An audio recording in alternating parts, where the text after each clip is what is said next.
96.7 Destiny Radio. Kasama niyo po ang inyong Kuya Carl. Na live ngayon sa ating Facebook page, sa ating TikTok account. Yan. Kasama po ang Destiny Radio. Hello po sa inyo. Magandang hapon po sa inyong lahat. Kasama niyo po muli ang inyong Kuya Carl. Yan. Napaulit-ulit. Ay, sana naman tayo, tayo ay relax lang dyan kasi mamaya talaga namang meron tayong babasahin dito. Naku, kung nakita niyo po ang ating caption today, nako, magugulat kayo. Kasi makikita niyo na ang title natin ay grabe talaga diyan. Sino ba diyan yung gustong karmahin yung kanilang mga ex? Ay, nako. Tawa-tawa si Jiro. Yan, nakataas ang kamay. Yan. Meron tayong mga moments na gano'n. Pero syempre, kailangan nating seryosohin din yung mga ganitong bagay. At medyo special tayo ngayon. Special yung ating gagawin kasi hindi lang ganito ang ating gagawin. Syempre, bibigyan natin ng pagkakataon na yung viewers natin na mabasa din yung ating mga story. So, parang ginawa na rin natin ng para kita nila yung ating binabasa. Hopefully, mabasa nila sa Facebook page. Ito ay kasi yung ating segment is Confessions with Kuya Carl. Kung meron kayong i-confess, dito na kayo mag-confess. Hindi namin sasabihin mga pangalan nyo, bahala kayo. At minsan ay kumukuha din kami ng mga from the articles na nakikita natin sa Facebook. May nakikita tayong yung sa mga usong ngayon yung sa Off My Chest, Whispers of the Heart, yung mga ganyan na page. Shoutout po sa inyo. Sana po makapag-collaborate po tayo para po mabasa namin ang mga stories nyo. Pero ngayon, sa ating mga ka-Destiny, kailangan muna tayo seryoso yan. Meron ba nagkaroon ba kayo ng time, lalo na sa mga nakikinig po sa atin sa TikTok Live, nagkaroon na ba ng time na kayo ay parang na parang merong ginawa sa inyo ang inyong ex na talagang parang sobrang sakit na tipong parang bumalik na lang sa kanya yung karma. Yan. Meron mga ganong moments pero syempre kailangan natin magpakasenti muna. Kasi 'di ba meron tayong mga situation sa ating buhay na parang parang pinapabayaan, pinagpapasa Diyos na lang natin, 'di ba? And madami sa atin dito yung parang wala na naman gustong mangyari doon sa kanilang mga dating mga partner, pero syempre dahil sa kanilang mga naranasan sa kanilang mga relationship ay hindi nila talagang iba yung satisfaction ng karma. Yan. Yung tunay ba naniniwala ba kayo? Kayo ba naniniwala ba kayo sa sa karma? Naniniwala ba kayo na merong merong force behind our lives that kung ano nga ba yung ginawa nating bad things ay babalik sa atin or good things babalik sa atin? Kasi yung karma ganun hindi lang sa good things and also in the bad things din. Kaya tingnan natin ngayon kung merong mga makaka-relate. Baka may makaka-relate dito sa mga nakikinig sa atin sa TikTok Live. Yan, baka may makaka-relate sa inyo diyan kung kung about dito sa ating kwento for today. Na makikinig lang dito sa 96.7 Destiny Radio. Pero bago dyan, baka naman may mga request ang ating mga viewers. May mga pinapabati nga pala. Si Ma'am Flores Sarmiento, di namin nabati kahapon actually. Parang gustong-gusto naming batiin talaga siya lagi. Kasi siya ang isa sa aming mga viewers na laging naandyan. At sa ating TikTok live dyan, sa mga nanonood po, hello po sa inyo. Yan, nakikinig ko na yung sarili ko ulit. Follow niyo po yung yung Destiny Radio. Yan yung Destiny Radio. Follow niyo po yung page na yan. Para po tayo makita niyo po ang aming mga live. At gusto namin kasing mag-live na sa aming mismong Facebook page. Pero kaya nga ngayon talaga namang pakinggan naman natin ang istoryang ito. Magpaka-serious muna tayo. Baka naman kasi kailangan natin maging serious. Ayan. Pero ngayon, basahin naman natin ang istoryang ito. Dito sa Confessions with Kuya Carl on 96.7 Destiny Radio. Makikinig natin ang storya na ito. This is, ang title nito ay Kinarma. Yan, Kinarma si ex. Yan. Ang kwentong ito, sabi niya po dito sa, ito galing sa Off My Chest, sa Facebook page ng Off My Chest, sa kanilang reel. Sabi niya dito, last year, August, naghiwalay kami ng partner ko. May anak na kami. magse 7 years old na siya, iniwan niya kami for another girl na nakilala niya sa BPO. Oh my God. Ba't laging ganun? Ba't laging ganun? Ba't laging sa BPO galing? Pero ito yung sabi niya pa. Sabi niya dito, aware naman si girl na pamilyado siya pero tinuloy nila. Ang nangyari, nakunan ako sa second baby namin sa sobrang konsumisyon. Kasi sabi daw nung kanyang husband ay sabi niya ayaw daw niya sa kanya at sa anak namin, sabi niya gano'n. So ayun, nalungkot ako for many months na nakabangon at bumalik dahil sa presence ni Lord. Yan. Thank you, Lord. Yan. Hinanapan ko sila ng kapatawaran at ask for the healing for myself. Then eto, last week, biglang nag-message ang ex ko. Aba, nag-message ang ex niya. Sabi niya dito, asking to go back and he realizes all of his mistakes. Tapos ang sabi ng ating sabi ni sender dito, told him na kaya lang siya nabalik kasi di na nag-workout yung bago niya. Yon, kaya pala nabalik kasi hindi na pala nag-workout yung kanyang kabetshi. Nalaman ko din na ang reason bakit lagi sila nag-aaway ng bago niya. Nalaman ko din na sa kanya na bumalik siya sa pagbibisyo at madami pang kamalasan ang nangyari sa buhay niya. Masaya ako na dahil sa karma na nangyari sa kanya, di ako nakipagbalikan na. Bahala sila sa gulo ng buhay nila. Aba? Grabe, bahala kayo sa buhay niyo. Oh. Sabi ng ating yung sender dito sa Off My Chest. Grabe, oh. Kinarma daw yung ex niya. Kasi nga parang gano'n, parang gano'n nangyayari, kung kayo nga naman talaga'y gumagawa ng talaga ng kasamaan, talagang babalik sa inyo. Pero ang hindi ko magets, kasi nakikita ko to, actually nag-BPO ako for 1 month, yan. Sa mga nanonood sa atin dyan, kung sino ba sa inyo ang galing sa BPO, galing sa tawag dito, sa mga ganitong uri ng trabaho. Sino yung yung sa mga nasa call center.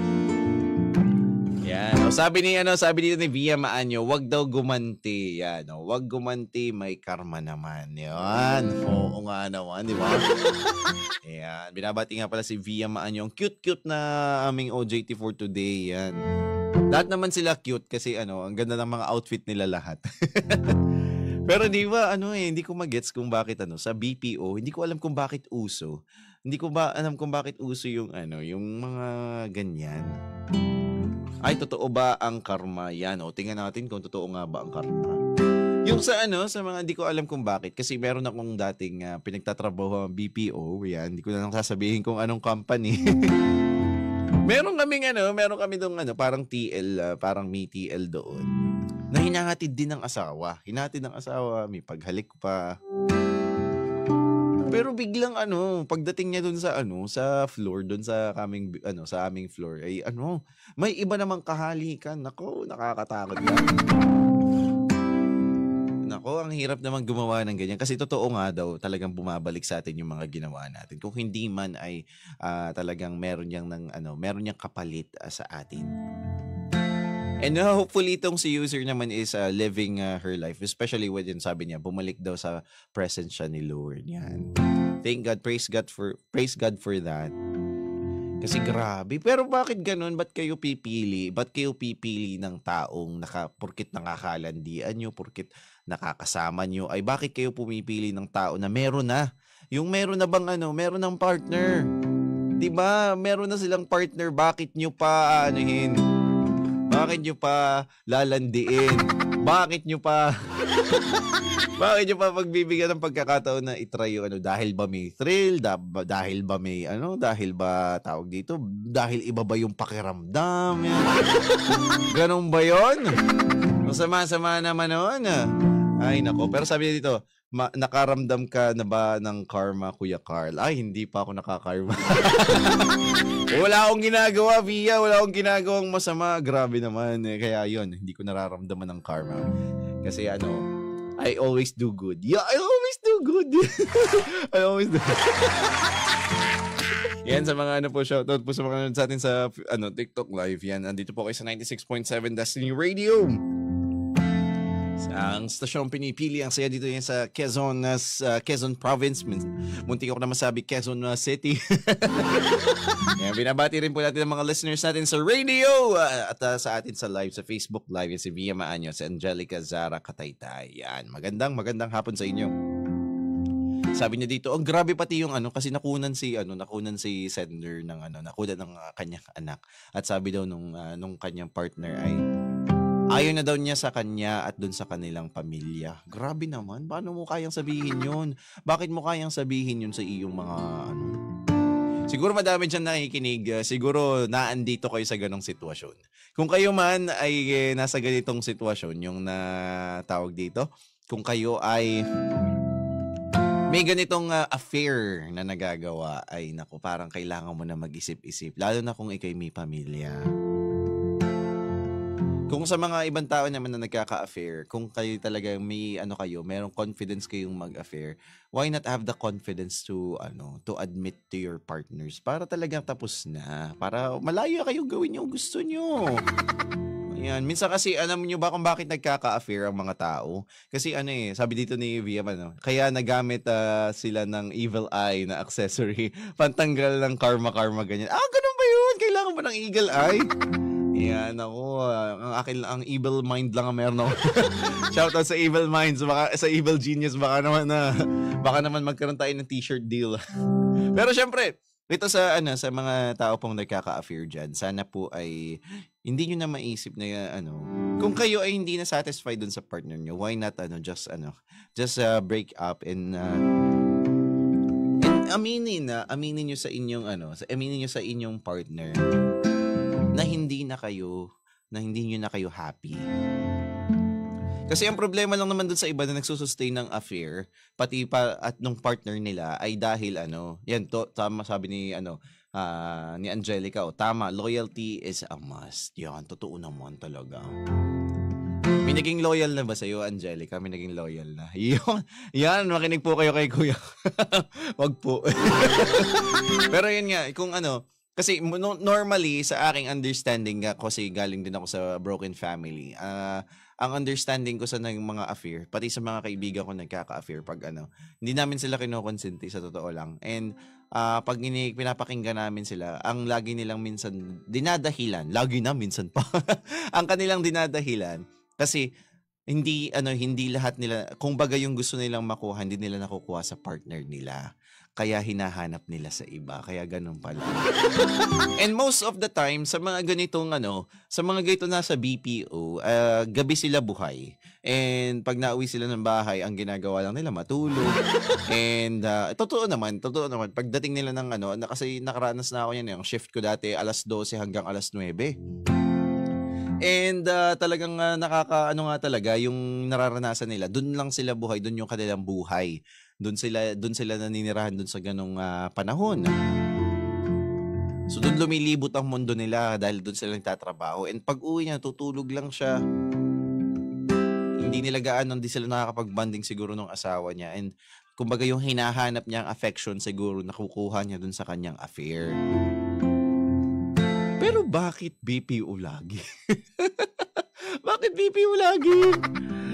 Ay nako, kaya wag na po tayong hindi ko naman kayo di-discourage mag BPO, pero wag naman po sana tayong pumasok sa affair. Lalo na pag may family na kayo.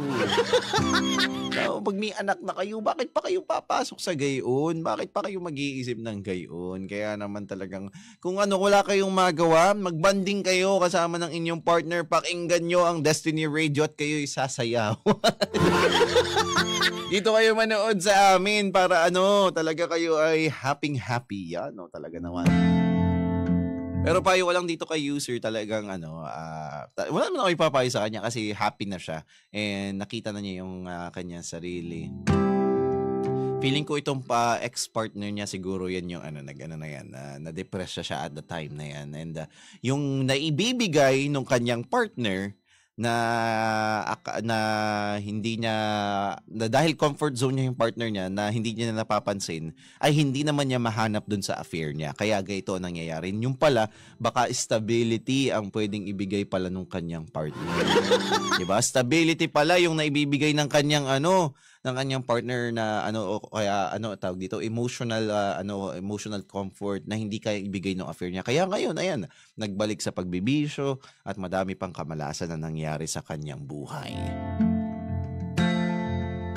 Yan, sabi naman ni Via dito, kung kailan tumanda siya tsaka naging immature ang mindset mga may kabit na yan. Oo, grabe kayo. Kung kailan kayo tumanda, gusto ko na umimik ng bad words. Yan. Sana ay matuto yung ating mga ka-destiny. Sana hindi kayo pumasok sa mga ganyang mga affair. Kung kayo man ay may affair, kung magkaroon na kayo ng decision kung mag-stay pa ba kayo dun sa partner niyo o dun sa affair na umamin na kayo. Either way, hindi pa rin maganda yung dalawa. Yung nakakaigi dyan yung mga tatlong asawa. Tapos tigigisang panganay. Hindi namin ginajudge yun. Okay lang yun, walang problema doon. Pero pag yung hindi alam na may mga ganyang conflict sa affair. Madaming bata ang hindi lalaki ng maayos dahil sa mga pakanan yung ganyan. Kaya naman sana sa mga tao dyan ay sana ay hindi kayo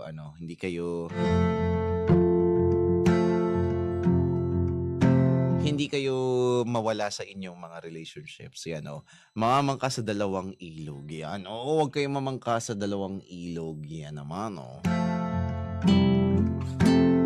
Sana isa lang din yung ating yung nakikitaan natin na talaga ng pagmamahal at talagang iba kasi pag you're loving your partner. When we choose, di naman kasi perfect ang mga partners natin kaya hindi natin makukuha lahat ng gusto natin sa partner natin. That's why we have different things in our life. Kaya sana natin yun, maayos natin yun sa ating mga sarili.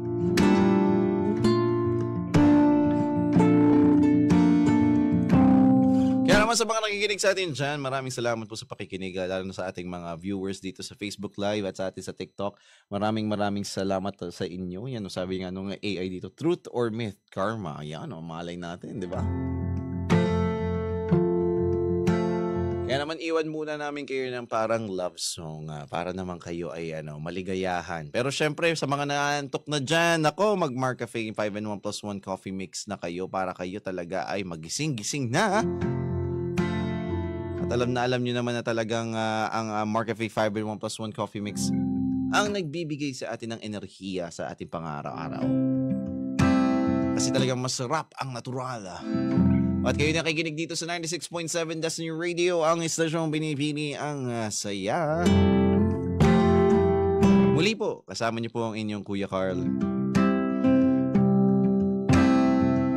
Kung kayo natutulog man, kasama ang inyong families, inyong anak, inyong asawa. Sana ma-enjoy nyo yung kantang ito para sa inyo. At tuloy-tuloy na po ang pakikinig nyo dito sa amin sa 96.7 Destiny Radio. With your ultimate Kuya Carl. Leaving you with this song by Arthur Neri, and this is Higa. Goodbye!